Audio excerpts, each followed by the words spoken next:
Hey guys, welcome to Moose's Gunsmithing. Today's video, we're looking at this Winchester 70 I just rebarreled. This thing is in 7mm shooting times Westerner, so for a sense of scale, this here is a 30-06. That's a 7mm Remington Magnum, fairly stout cartridge. And that's the 7 STW.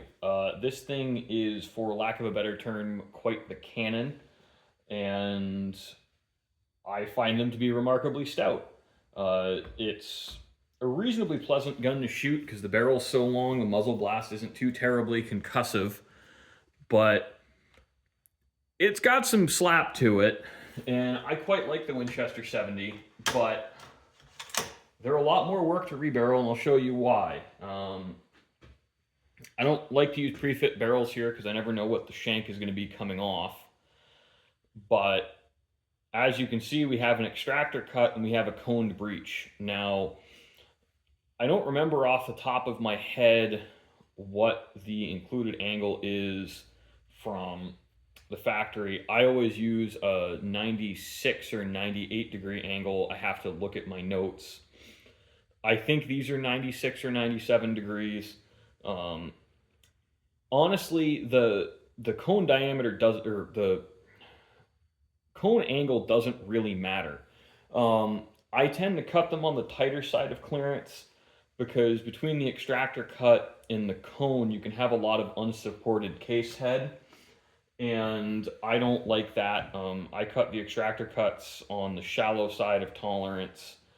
The width on them I don't really worry about, quite frankly. This width here, it's really your depth into the belt because you want to minimize your unsupported case head here. So for your extractor cut, you basically have this section of the case unsupported. You don't want it to go too far up the case here because the web thins.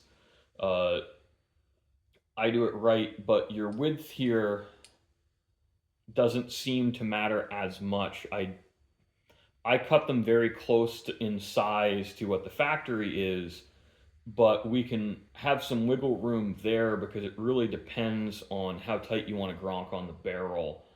I don't like to put barrels on super tight because I've been doing this long enough to learn that a lot of the barrels I get come in to do once, I will do later on. And this thing was a fight to get off. A lot of these factory barrels, I wind up putting a 2-foot pipe on top of my action wrenches. And I've been in situations where I have to chuck this whole kit and caboodle up in the lathe and do a relief cut on the barrel shank here. Now, this barrel is one of those things I was kind of like, I could save it for you. It's very possible. We've got enough wiggle room and seating length. We can cut the throat a little bit longer, and I marked the barrel on the front. There's no rifling out here. I'm not sure why. There's not a lot of rifling on this end either. It's very rounded, but with how much it costs to do a Winchester 70 well, I'm fond of trying to save factory barrels when I can. This customer didn't want to go that road, which is fine. I don't hold that against him. It's just it's a more expensive job, and I do make more money that way. But there are options in some cases. Now, I forget what length this was when it came off. It was just under 26 inches. When I rebarreled it, we went to just slightly over 26 inches. Yeah, where I think it's like 26 and an eighth. No, actually, I went with the exact same length, so 25.5. Now, why do I do that? Kind of because the customers ask for factory replacement. I try to do factory replacement. Now, I use a Douglas number 2 contour on this gun because it's a very, very close match for the factory contour. It is slightly smaller back here and ever so slightly larger up here. It really doesn't matter.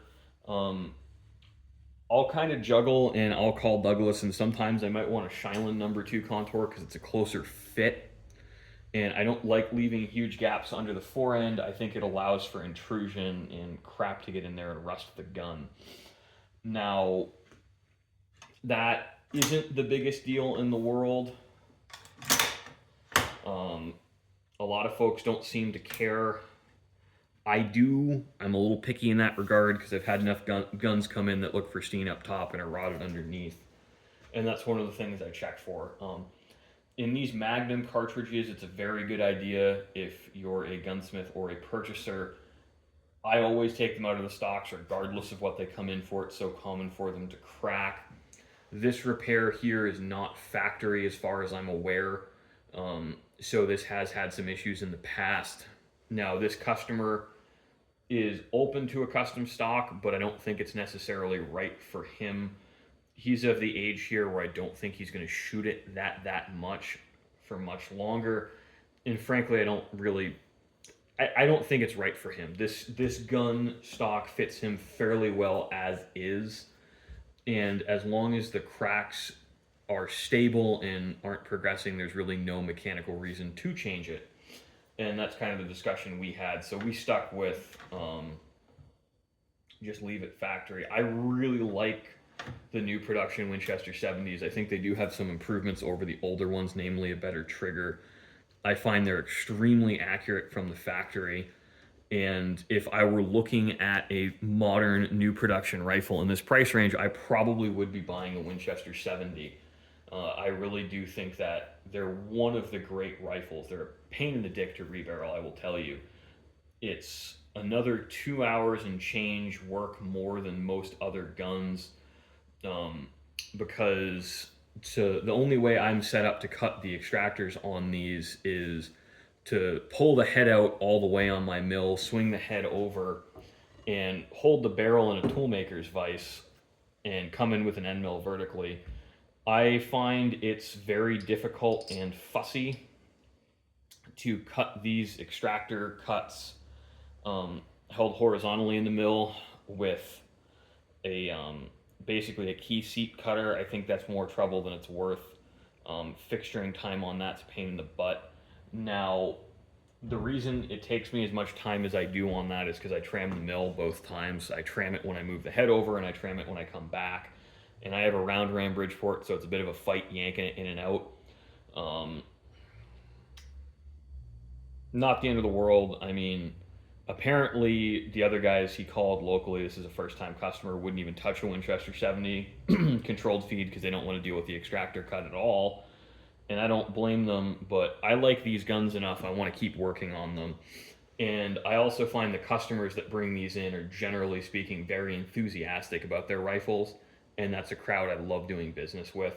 They they bought these because this is an enthusiast's gun. They tend to shoot a lot, and they tend to be repeat customers. So I think it's stupid from a business perspective to say no. I don't want to deal with a Winchester 70 because the extractor cut's hard to do.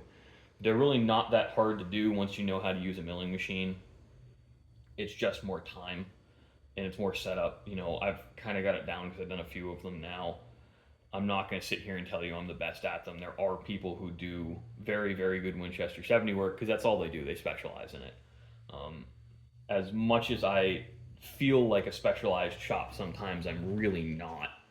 Um, I'm a well rounded kind of mid high end shop. I don't know a lot of guys again who do Winchester 70s. I don't know anyone else within like a 2 hour radius who actually does the threading and chambering on barrels themselves. I get quite a bit of work in from people who can't buy pre-fit barrels for certain guns and they wind up subbing the work out here. And that's one of the things you sort of start to do in this business, and it's why I chose to buy machinery instead of dealing with pre-fit barrels, is because I have so much flexibility. I and I can also charge more because I do more work, and in a lot of ways I do better work. For a lot of people, screwing on a pre-fit from one of these mass market manufacturers is really a fine option. I'm not going to knock them and say that it's an inadequate choice, but I prefer to cut my barrel tenons on as large end of the tolerance as I can get away with and still have them thread in. I find a tighter fit is more a marginal improvement in accuracy. But also, when you start doing a lot of this kind of work, you learn Remington 700s are pretty bad about this. People often buy them used with a well worn barrel, and they come in, the customer doesn't know this, and I don't know this until I take the barrel out that they've been trued, and now there's a 1 1/8 or a non-standard, not even necessarily 1 1/8, but it can be anything weird in between 1 1/16 and that in there. I've gotten a couple Howas in with inch and 16th barrels, and their chamber depth is in counterbore dimensions are completely different than a Remington 700, and like barrel makers are going to look at you and say, no, I'm not dealing with that. I don't want to make that oddball chamber. Now, because I do it myself, that's a non-issue for me. If I get a Howe in like that, I'm actually happy. One, because the barrel comes off more easily, and two, because I don't have to deal with metric change gears now. So I wind up walking away with less work if that's the case. But different strokes for different folks.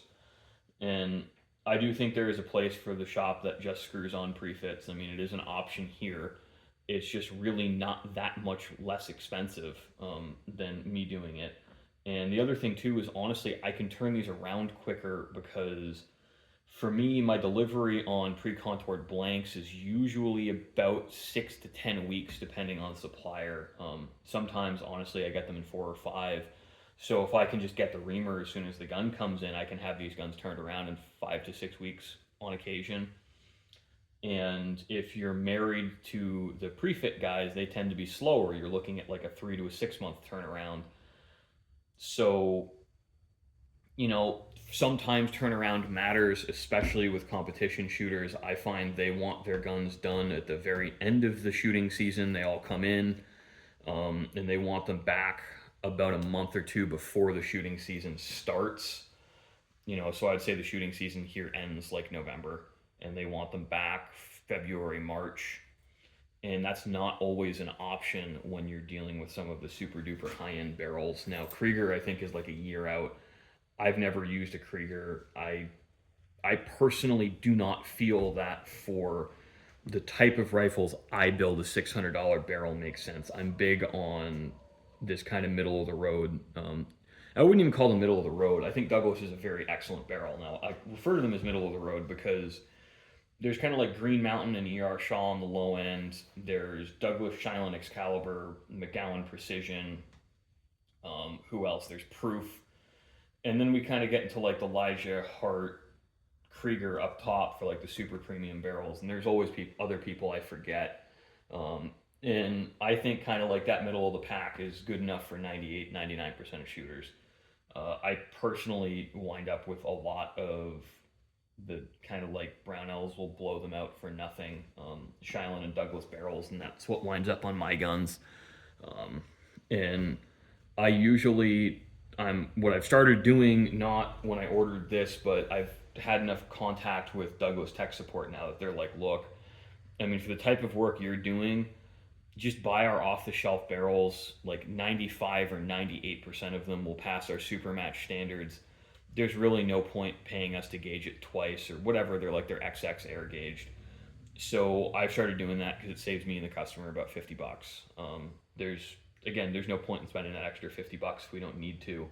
That's straight from the horse's mouth. So if all of these barrels will pass their air gauge test for the next step up, and they said if they're failing, like it's microns, it's not even a 10,000th of an inch, like, and at that point, our tolerance on bullet diameter is greater.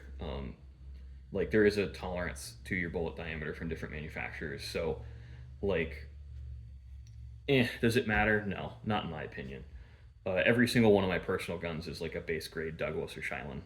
And I even have a couple of Green Mountains. I'm not going to say they're horrible barrels. I just don't recommend them because most of them are very good, but I get a lot more turds from them. I've never gotten a turd Douglas or a turd Shiloh. I've never gotten a turd Proof. I've only done one of those. I've never personally installed a McGowan Precision. I do have one that was customer supplied. I'm probably going to be installing for him.